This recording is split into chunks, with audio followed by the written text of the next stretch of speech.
Welcome to Lesson 1, Money as a Survival Mechanism. Now, for most of you, this is where you're going to be starting, and it's quite important that you understand until you can grasp this lesson and be able to link what I'm going to go through in this lesson to your mind, you will remain bound exactly where you are. So please pay attention. Now, what we're going to be going through in this lesson is survival paradigms of money, negative energy imbued into money, money as a physical tool, because that's all it is. And it's important, even though I say to you, money is just a tool, and you'll be like, yeah, Nero, it's just a tool. Your subconscious mind doesn't believe that, and that's the issue. You need to be able to distinguish a differentiation between what you consciously believe. For example, I want to be financially free. Subconsciously, I'm poor, we don't have any money. And until you can objectively be honest with yourself and link your mind to this lesson, you will not go anywhere. So pay attention. And finally, is money your God or your devil? Now, don't worry. This isn't me going into a religious rant. It will all make sense. So don't worry. Survival paradigm operations of money. Now, you need to understand that 98% of the world, myself included, have been programmed to see money as something to use to survive. I'm going to keep emphasizing on that. We see money as something we need to survive, to pay our bills, to pay our rent, our groceries, all to survive. If this makes sense to you, then you're definitely where I was in the beginning, which is a survival paradigm. We have no other view of money other than what we need to just get by, just to make it to another month, right? That's literally it. Money is our means of survival, not living. Understand the difference. There's a difference between living and there's a difference between surviving. They're not the same.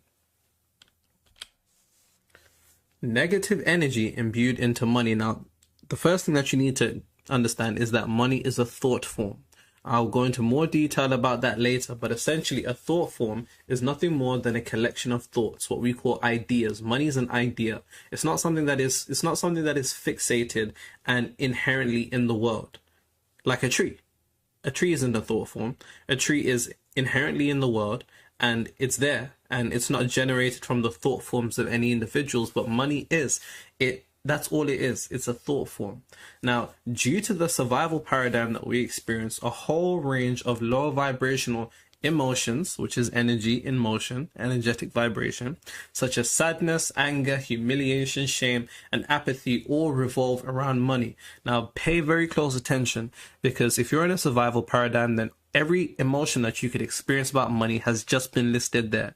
You're sad, you're angry, you're humiliated, or you're in shame, or you're in apathy. If you don't know what that means, apathy means you're in a kind of state of mind where you're like, you don't care. You don't give a damn. Now, negative energy imbued into money. Now, this is a scale called the Maps of Consciousness by Dr. David Hawkins. He wrote an amazing book called Power versus Force, and there's a whole series.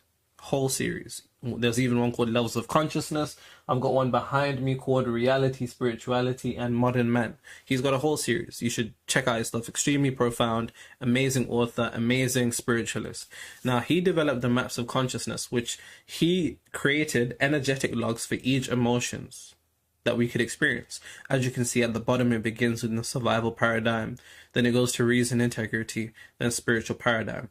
Now, if you have any negative emotion, understand that emotion is energy in motion, which is an energetic vibration, which will always produce an energetic log or a signature.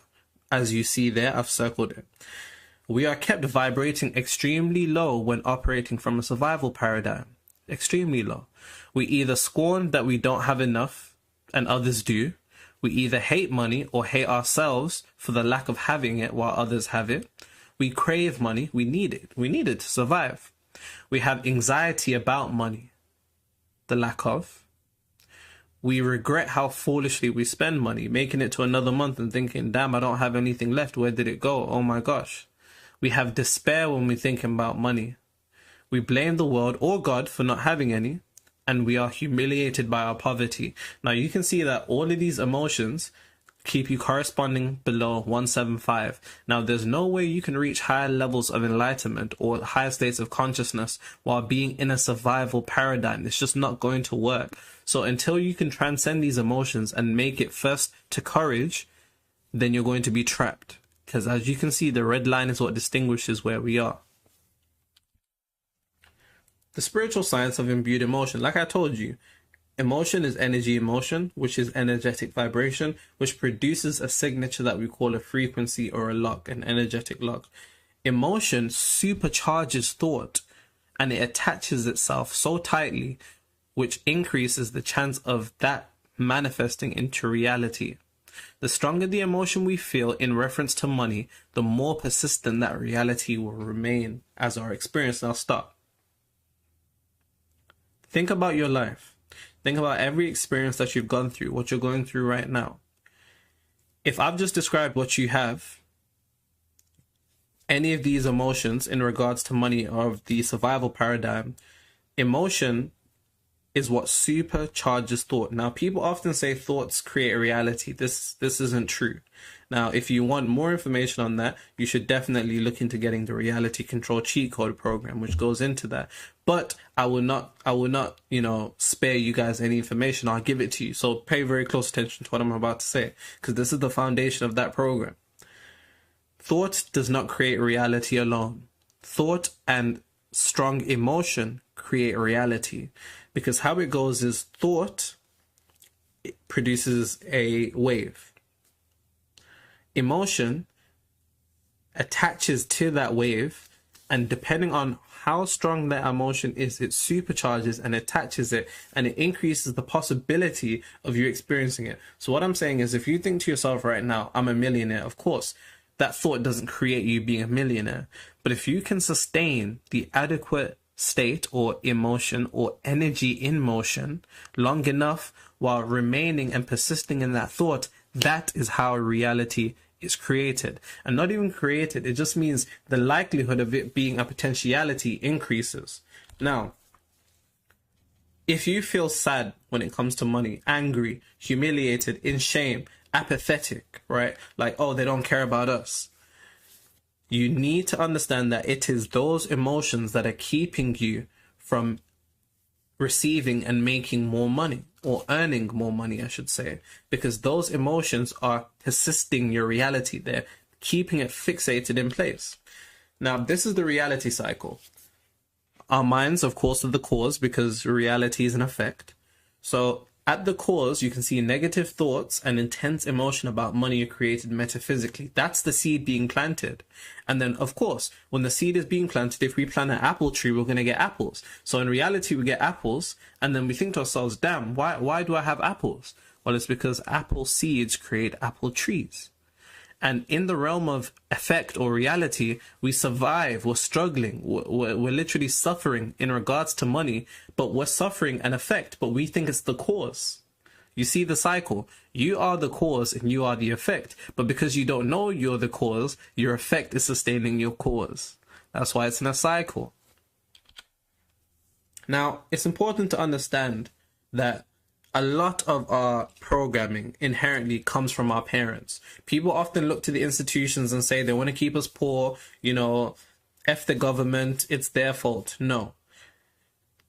The first people to ever program you with the most powerful programming over you are your parents, which is why the government wants to keep you away from your parents, which is why they put us in school for 8 hours, right?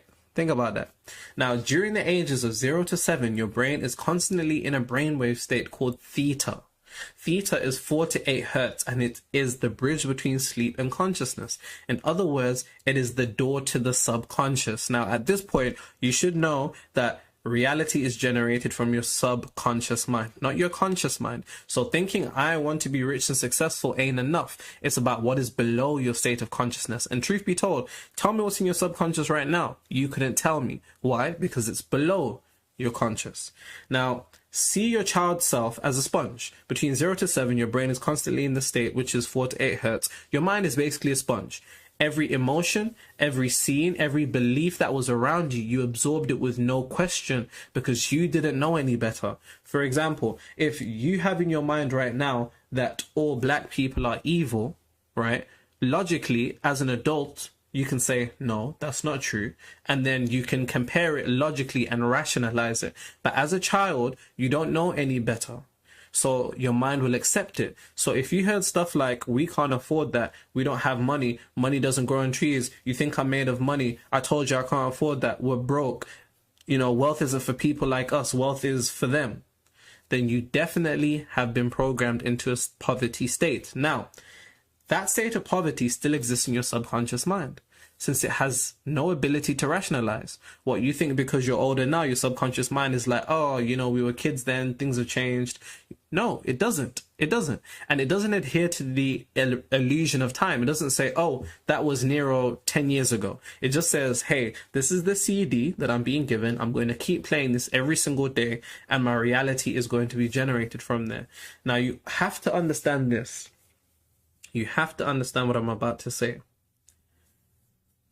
As long as poverty exists in your subconscious mind, it doesn't matter how much money you get. I know that there's been times in your life where you're like, where you get money and then all of a sudden, oh, you get an unnecessary fine. Someone's asking you for money. They really, really need it. Oh, this happens. This broke. I need money.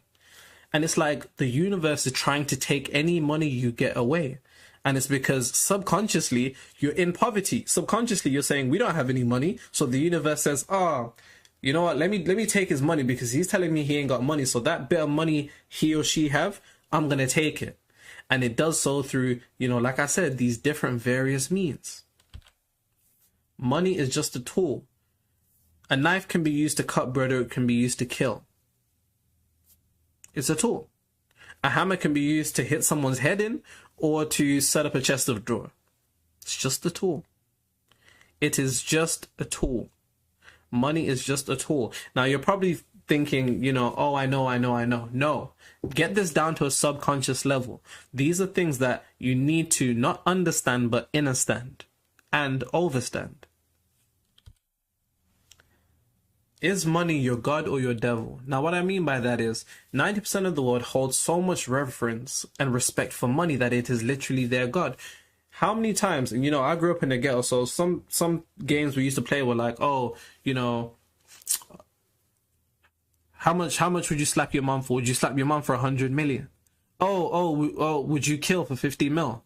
And it's like, any time that we're willing to release our morality and our integrity for money, money has become our God. People will literally do immoral things out of character for money. Look at the culture that we're in. Look at the world that we're in. It all revolves around money. They worship money. Look at how people view most money. And this is how I used to view money when I was in a survival paradigm. Because when you're surviving, you don't want to survive. You want to live. So money, unconsciously, we understand that, hey, this is important. So we almost worship money. Look at how people view those with most money, quite literally as gods. Quite literally. On the other side, you have people that view money as the devil. Some people, especially religious people, and I know this because I grew up around religious people, see money as an evil infectant that will ruin lives, so they distance themselves from it mentally. They see anyone with money as quite literally the devil. They're like, oh no, I don't want any money. I don't want to have to do evil things for money. Now, you don't want to be in this position, but it's important that you understand which is money for you right now. And you have to be honest. Remember, I'm not looking at you. You're literally alone somewhere watching this, writing this stuff down. So what is money for you? Which is it? Because it's one of those. And don't lie to yourself and say it's neither. Because it's one of those. Because the importance that you place upon money is exactly what is repelling you from it. I'm going to say that again. The importance that you place upon money and the emotion that you donate to money, which we're going to get into later, is exactly what keeps you from it. So what is money for you right now? I don't care if you don't have a notepad. If you got a phone or a laptop, whatever you have, write it down. Money is either my God or my devil. Which one is it for you? Because until you know which one it is, you can't break away from that. Now, what it should be for you is neither. That's what it should be for you. And we'll get there as we go on this journey. So that was lesson 1. Make sure you have taken notes. Go over this again. Remember, we are not intellectually masturbating. I'll see you in lesson 2.